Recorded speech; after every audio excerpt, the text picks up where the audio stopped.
अब जैसे भावनाओं को ठेस पहुंचाने की बात जो ये मूर्ख लोग करते हैं, जो स्वार्थी करते हैं, जनता को भ्रमित करते हैं कि हमारी भावनाओं को ठेस पहुंचा दिया, इन मंदिर, मस्जिदों, गुरुद्वारों और चर्चों की पूजा को ठीक नहीं बताया, मंदिरों में जाने को गलत बताते हैं, भगवान की मूर्ति पूजना, मूर्ति की पूजा गलत बताते हैं, केदारनाथ, अमरनाथ, इन धामों और तीर्थों पर जाने को गलत बताते हैं। ये हमारी भावनाओं को ठेस पहुंचाते हैं। पुण्यात्माओं, भावनाओं को ठेस नहीं पहुंचाया जाता यदि किसी के पास यथार्थ ज्ञान है और उस ज्ञान के आधार से कोई ज्ञान बताता है। वो तो ऐसा है जैसे बच्चे होते हैं, छोटे छोटे बच्चे,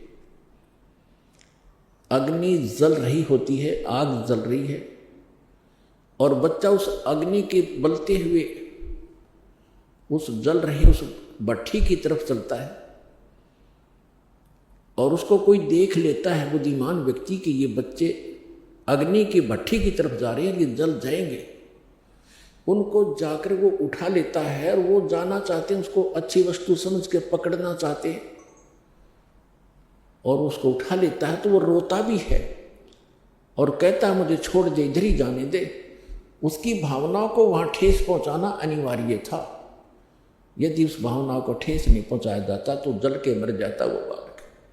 तो दास का प्रयत्न यही समझो कि यदि आप इसको भावनाओं को ठेस समझते हो तो ये इस प्रकार की भावनाओं को ठेस पहुँचाना दास की मजबूरी होगी, क्योंकि दास इस मार्ग से परिचित हो चुका है।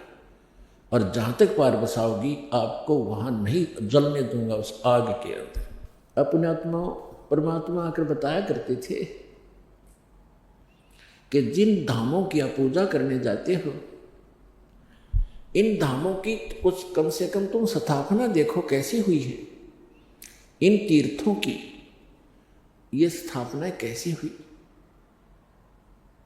और फिर ध्यान से सोचो, विचार करो। आज बालक नहीं हो, आप शिक्षित हो, उनके इतिहास, उनकी जीवनी हमारे पास उपलब्ध है,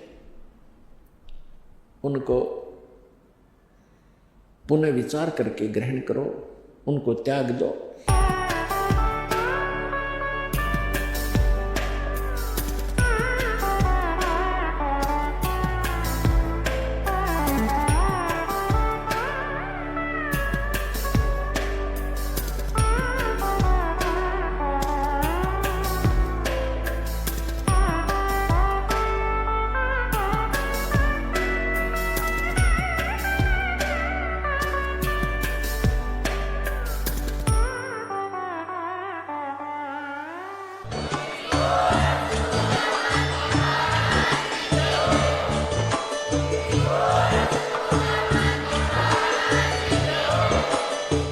सुन रहे थे जगत गुरु तत्वदर्शी संत रामपाल जी महाराज जी के मंगल प्रवचन। अधिक जानकारी के लिए विजिट कीजिए हमारी वेबसाइट www.jagatgururampalji.org। संत रामपाल जी महाराज जी के शुभ आशीर्वाद से पूरे विश्व भर में 500 से भी ज्यादा नाम दीक्षा केंद्र हैं, जिन पर संत रामपाल जी महाराज जी द्वारा ऑनलाइन निःशुल्क नाम दीक्षा दी जा रही है। अपने नजदीकी नाम दीक्षा केंद्र का पता करने के लिए संपर्क करें 8222880541।